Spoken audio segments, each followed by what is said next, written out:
వాసవి జై జై వాసవి. ఓం కుసుమపుత్రీ చ విద్మహే కన్యాకుమారి ధీమహి తన్నో వాసవి ప్రచోదయాత్. శ్రీ వాసవి అమృత కలశం. శ్రీ వాసవి కన్యక పురాణ గాథ. 4వ అధ్యాయం. 1. 102 వైశ్యగోత్రజాల అపరార్క మునిని దర్శించుట. ఈ విధముగా భూలోకమును చేరిన 102 వైశ్యగోత్రజులు అపరార్క మహామునిని దర్శించిరి.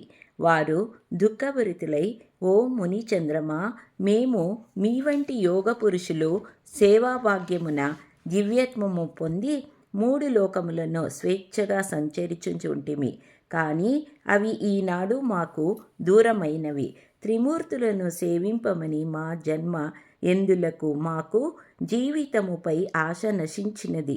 అంతేగాక భూలోకము అన్యాయ అధర్ముల నిండిపోయినది. ధనార్జనకై చేయరాని పనులను చేయుచున్నారు. మధు మాంసభక్షకులైనారు. పరస్త్రీలను రమించుచున్నారు. గౌరవ మర్యాదలు, పూజలు, క్రతువులు నశించినది. ఇట్టి నరకలోకమున మేము బ్రతుకలేము. ఇంతకంటే ఏ అడవులో వండిన రాయరెప్పగానో పడి ఉండుట మేలని వాపోయిరి. ఓ అయ్యలారా, ఆవేశపడకుడు. భూలోకము కేవలం నరకప్రాయమే కాదు, పుణ్యాశ్రమములతో ఋషులు పుణ్యక్షేత్రములు వెలసినట్టి వేదభూమి. అద్భుతమౌ శిల్పములు మనకు ప్రశాంతినిచ్చు ప్రకృతి సౌందర్యములతో అపర స్వర్గము రీతి రాజిల్లుచున్నది.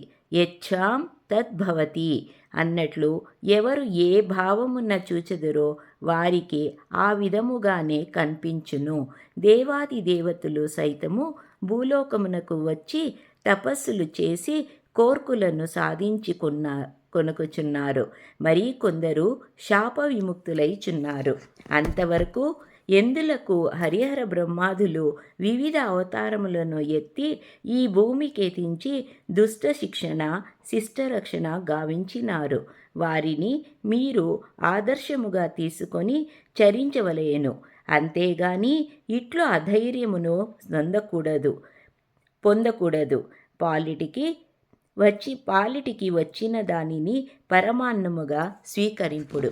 అపరార్క మహాముని మాటలు వైశ్యులకు గ్రీష్మ తాపమును చల్లార్చు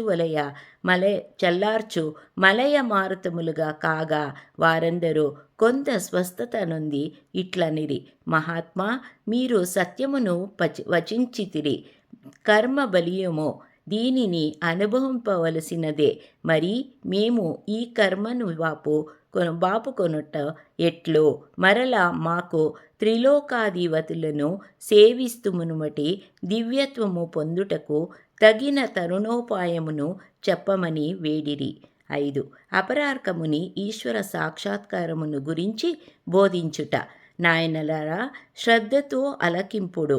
మొదట మీరందరూ భూలోకమున వెలసియున్న పుణ్యతీర్థములను క్షేత్రములను దర్శింపుడు.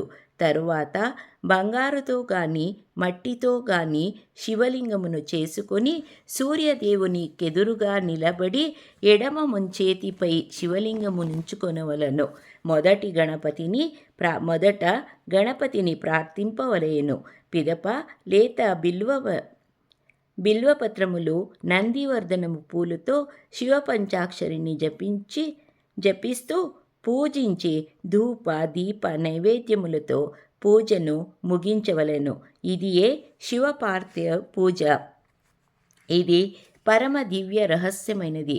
ఇది ఇప్సితార్థములు ప్రసాదించును. ప్రస్తుతము మీరు దివ్యత్వమును కోల్పోయి పామరులైనారు. అందువలన ఇదే మీకు పంచాక్షరి మంత్రమును ఉపదేశించుచున్నానని వారికి మంత్రోపదేశము గావించెను. ఆ విధముగా వైశ్యులను దీవించి అపరార్కముని తపోభూములకు వెడలిపోయెను. ఓం తత్సత్. 4వ అధ్యాయం ముగిసినది. జై వాసవి.